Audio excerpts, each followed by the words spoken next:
আমাদের প্রাণের কবি, আমাদের প্রিয় কবি এবং আমাদের জাগরণের কবি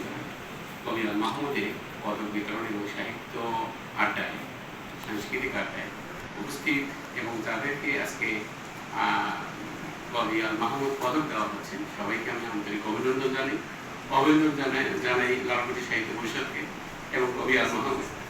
আমাদের আমির আল আসাদ থেকে আজকে অনুষ্ঠানে আমার খুব প্রিয় মানুষ। তিনি আপনাকে উনি একটু সরকারি কিন্তু আমলাও ডেপুটি সেক্রেটারি, উনি জাতীয় কবি কাজী ইনস্টিটিউটের ট্রাস্টি। আজকে অনুষ্ঠানে এই লালকুটি দরবার শরীফে বরাবর যার আপ্যায়নে আমরা অভিভূত হই,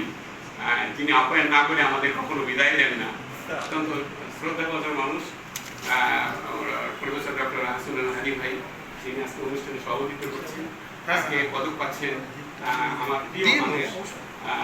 মহিব ভাই, মহিবুর ভাই, আজকে তাজ ভাই, সবাই আজকে আবিদ আজম, যিনি কবি আল মাহমুদের শুরু থেকে যাকে আমি মানে অত্যন্ত ঘনিষ্ঠভাবে দেখেছি। তারপরে এখানে উপস্থিত আছেন, বহুদিন পরে দেখা হলো, কবি লিটন হাফিজ, গীতিকার, সুরকার লিটন হাফিজ ভাই, এখানে কি নাম, শাহনাজ তাবিব ভাই, এখানে নাইমুদ্দিন ভাই, এখানে কবি কারি ওবায়দুল্লাহ, তার বাসায় একদিন আমি শাকিল মাহমুদ ভাই, এখানে যারা আছেন সবারই মোটামুটি নাম জানি, তো সবাইকে আমি আন্তরিক অভিনন্দন জানাচ্ছি। আর আমি আমিন আল হাসান না হলে অনুষ্ঠানই হতো না। তো যাই হোক, আমি দুই একটি কথা বলে শেষ করবো, 1-2 মিনিটে আর কি। সেটা হলো যে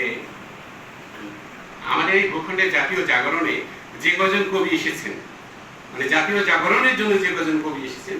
সেই কজন কবির মধ্যে অন্যতম হলো কবি আল মাহমুদ। প্রথম জাতীয় জাগরণে প্রথম যিনি এসেছেন তিনি হলেন যা এই মানে মরে যাওয়া এই জাতিটাকে যিনি প্রাণ সঞ্চার করেছেন, তিনি হলেন কে, আমাদের